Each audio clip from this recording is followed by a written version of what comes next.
Alkisah, sekitar abad ke-16 Masehi, hiduplah seorang bupati yang bernama Pangeran Mangkubumi yang memerintah di daerah Semarang. Ia adalah putra dari Bupati pertama Semarang, Harya Madyapandan.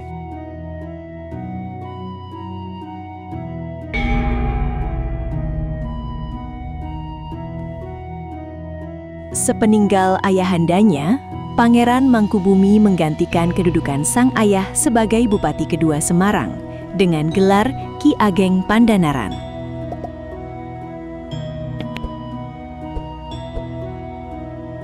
Ia diangkat menjadi kepala pemerintahan Semarang pada tanggal 2 Mei 1547 Masehi.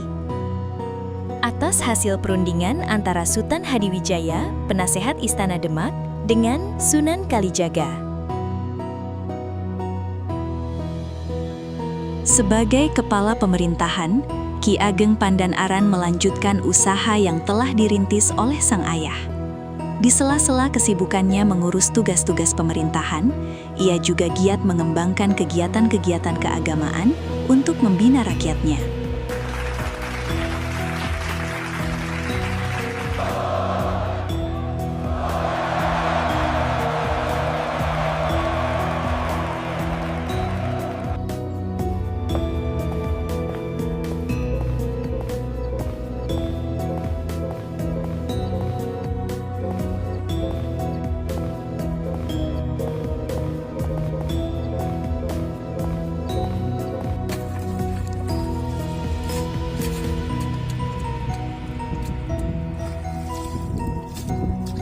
Kegiatan tersebut diantaranya mengadakan pengajian secara rutin, menyampaikan ceramah-ceramah melalui khotbah Jumat, serta mengembangkan pondok-pondok pesantren dan tempat-tempat ibadah.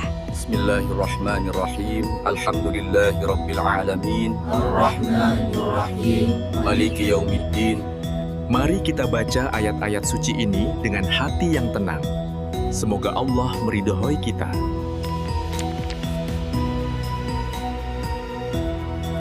Kita harus selesaikan kerangka atap hari ini. Pastikan pondasi ini kuat. Kita bangun rumah ibadah terbaik untuk desa kita. Baik, Baginda. Angkat balok itu sekarang.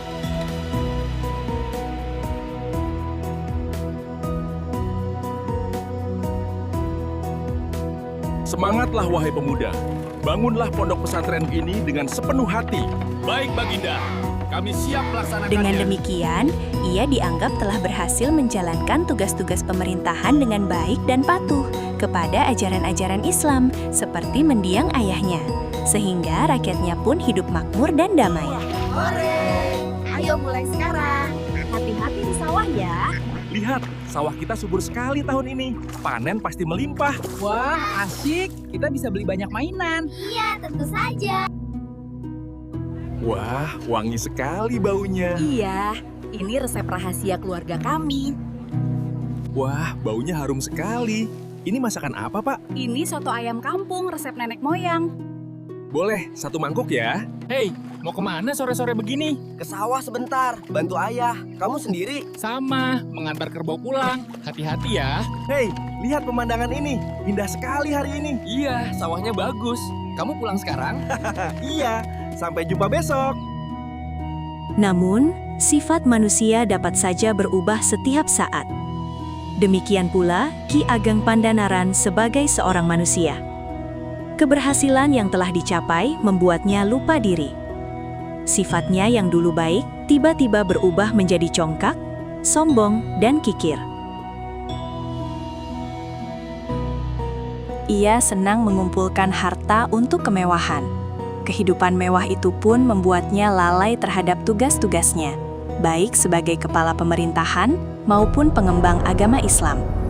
Ia tidak pernah lagi memberikan pengajian dan ceramah kepada rakyatnya.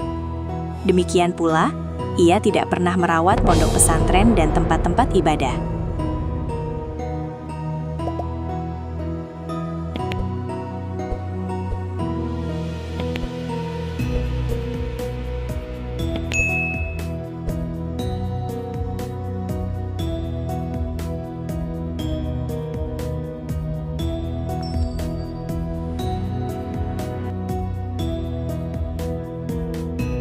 Mengetahui sikap dan perilaku Ki Ageng Pandanaran tersebut, Sunan Kalijaga segera memperingatkannya dengan cara menyamar sebagai penjual rumput.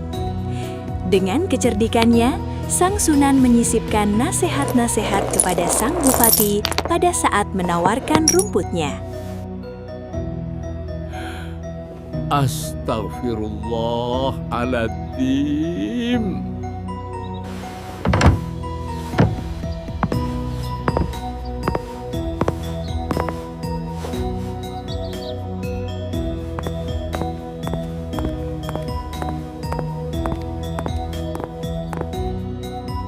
Suatu hari, datanglah Sunan Kalijaga ke kediaman Ki Ageng Pandanaran dengan mengenakan pakaian compang-camping, layaknya seorang tukang rumput. Di sela-sela menawarkan rumputnya, Sang Sunan menasehati Ki Ageng Pandanaran agar tidak terbius oleh kemewahan dunia.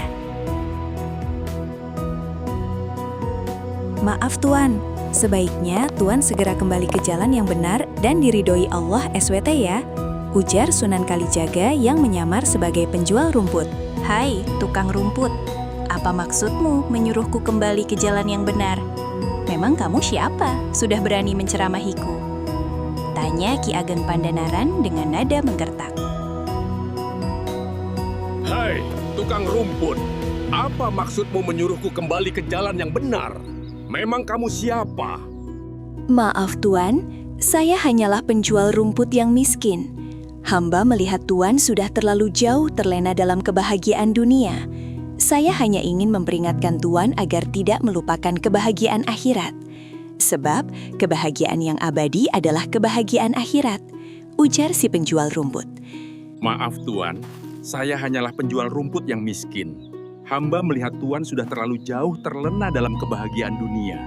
Mendengar nasihat itu, Ki Ageng Pandanaran bukannya sadar, melainkan marah dan mengusir si penjual rumput itu. Beraninya kamu, pergi dari hadapanku sekarang juga. Jangan pernah kembali ke sini.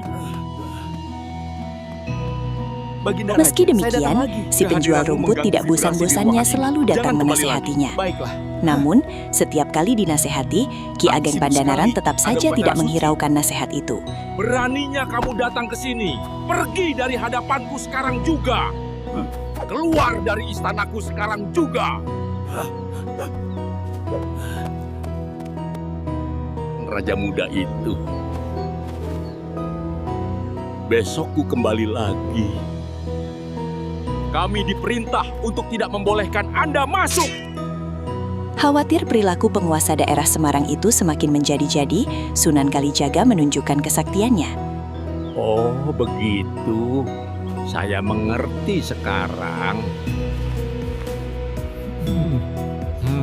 Saya rasa begitu. Ya, itu ide yang bagus sekali.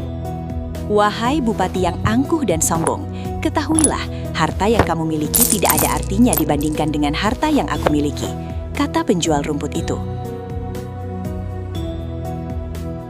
Ketahuilah, harta yang kamu miliki tidak ada artinya dibandingkan dengan harta yang aku miliki.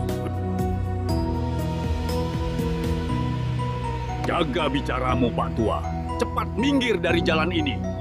Hei, tukang rumput, kamu jangan mengada-ngada. Buktikan kepadaku jika kamu memang orang kaya, seru Ki Ageng Pandanaran. Akhirnya Sunan Kalijaga menunjukkan kesaktiannya dengan mencangkul sebidang tanah.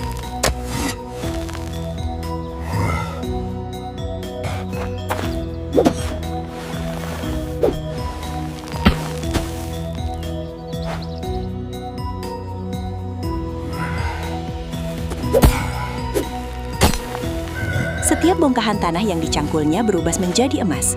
Ki Ageng Pandanaran sungguh heran menyaksikan kesaktian penjual rumput itu. Dalam hatinya berkata bahwa penjual rumput itu bukanlah orang sembarangan.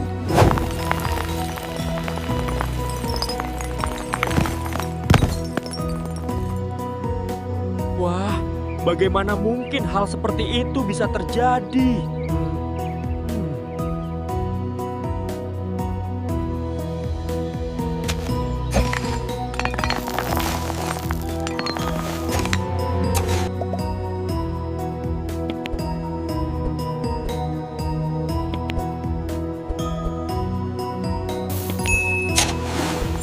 Penjual rumput, siapa kamu sebenarnya? Tanya Ki Ageng Pandanaran penasaran bercampur rasa cemas.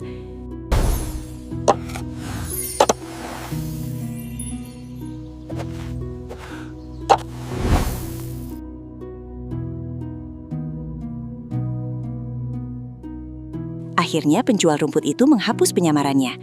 Hai, penjual rumput. Siapa kamu sebenarnya?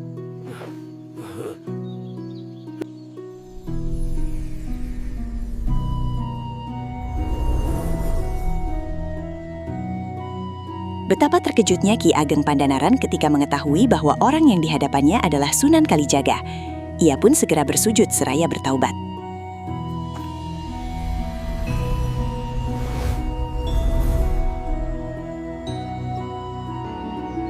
Sunan Kalijaga, tolong maafkan kesalahan saya.